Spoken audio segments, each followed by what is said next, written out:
Hello అందరికీ. ఎలా ఉన్నారు అందరూ? నేను కుకింగ్ వీడియోస్ పోస్ట్ చేయక చాలా రోజులవుతుంది. ఈరోజైతే స్పెషల్ కుకింగ్ వీడియో.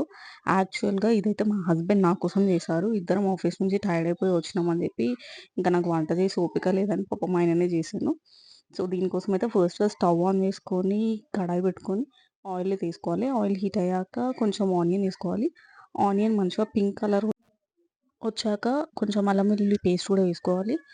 ఇప్పుడు ఆనియన్, అల్లం వెల్లుల్లి పేస్ట్ ఫ్రై అయ్యాక పసుపయితే వేసుకోవాలి. ఒకసారి మంచిగా కలిపేసుకొని, ఇప్పుడైతే నీట్‌గా కడిగి పెట్టుకున్న చికెన్ కూడా వేసుకోవాలి. చికెన్‌లో నుంచి వాటర్ అంతా ఎళ్ళిపోయే వరకు మంచిగా ఫ్రై చేసుకోవాలి. తర్వాత రుచికి సరిపడినంత సాల్ట్ అయితే వేసుకోవాలి. తర్వాత ఇందులోనే కారం కూడా వేసుకోవాలి. యాక్చువల్‌గా మా ఇంట్లో స్పైసీగా తినేది నేను మాత్రమే. నా కోసమని పాపం స్పైసీగా చేశాడు. తర్వాత ఇందులోనే చిన్నగా కట్ చేసుకొని పెట్టుకున్న పచ్చిమిర్చి, అలాగే కొంచెం కొత్తిమీర వేసుకొని సిమ్‌లోనే ఫ్రై చేసుకోవాలి.